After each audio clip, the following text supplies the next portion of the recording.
What's up everybody, it's RobinGaming here. So it's been quite a while since we last had a big update for the PlayStation 4. I think, to be honest, it was probably somewhere in November or December last year with patch 2.0. But Sony already said that in a couple of weeks we could expect, a new big update for the PS4. And then a couple of days ago, these few screenshots leaked that showed us some of the features that were supposedly being added. And at the same time, an industry insider came and gave us this big list with all these big things that were going to be added. Now I gotta say, I was not really too impressed by the list itself, therefore I only wrote down a couple of the things that I found to be really important, of that list, and I'm quickly going to talk about them. So what is the major new feature for patch 2.5 for the PS4? That is Suspend Resume. Of course, this is a feature that Sony has been talking about ever since the announcement of the PlayStation 4 back in February of 2013.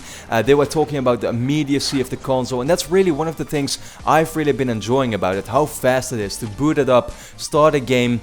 Loading times aren't really that big anymore and stuff. Like, the time it takes for me to boot up my console and actually play the game is not really as big anymore, where if I go back on PS3 right now, I remember I tried playing a bit of, for example, Uncharted. I had to boot up the console and it took me 2 minutes, then waiting for that whole ring to stop spinning finally takes another 3 minutes or whatever, and then just all the loading and all the, the maps and the little load times in between waiting for matches, for example.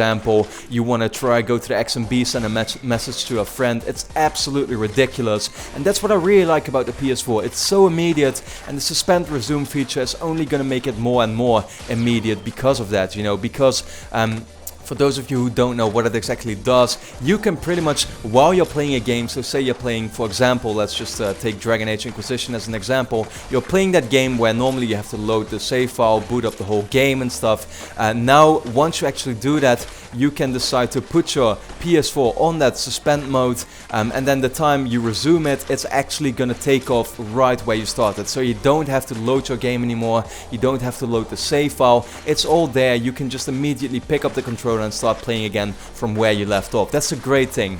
So another feature that comes with patch 2.5 is button assignments, and me myself, I'm not really interested in this, but I was actually quite surprised, and I didn't really expect something like this to be there.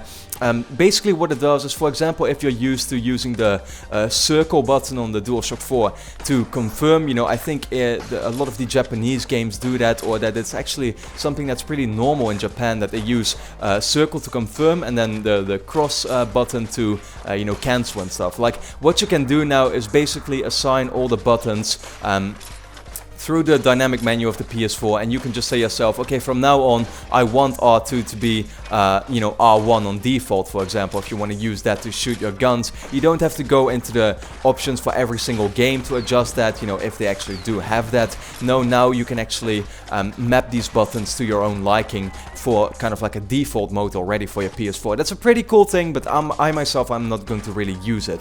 So then another feature is that you can now delete trophies with 0% and also make screenshots of the trophies that you earned. You couldn't do that before.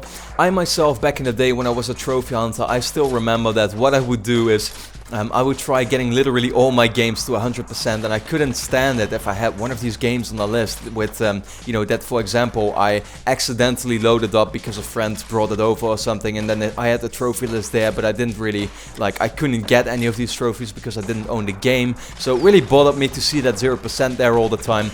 Well, now you can delete those off your list, but to be honest, I myself don't really care for it anymore, because I've played so many games now that I don't have the platinum for, or 100%, that there's no way I'm ever going to fix my list there or anything like that. So, me myself, once again, don't really care for that. But at the same time, it's pretty cool. Fans have been asking for it for a long time, and it's finally here now. Then share play, you can also now use that with 60 frames per second. I didn't even know you couldn't do that before.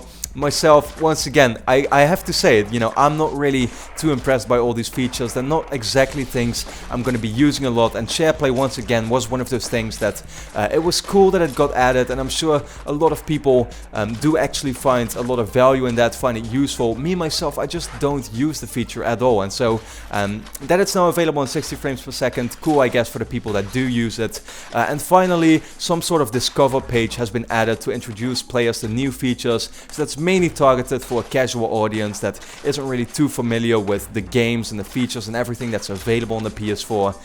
And now in some way there's gonna be this page or whatever that you can visit that is gonna explain people, you know, what's new with, for example, this new patch, this new update, or anything like that. So all in all, once again, I don't find the features too impressive here. So that's a little bit of a shame. There's some things that people have been asking for such a long time now, like just a small thing like a notification that you know, tells you that somebody has gone online or something. That's still not added. I would like to see more of that. Of course, media playback, like you can still not actually store music on your PS4. You have to do it via a USB drive and stuff. I find that a little disappointing. That's the kind of stuff I find important that they add sometime in the future. And for now, once again, this list is not gonna impress me too much. So, you know, I can wait for it for sure. It's gonna come somewhere in the next couple of weeks. So let me know your thoughts on this patch. What do you think is the most important feature? Is there anything here that you're actually looking forward to? And for now, I'd like to thank you a lot for watching and hope to see you again next time.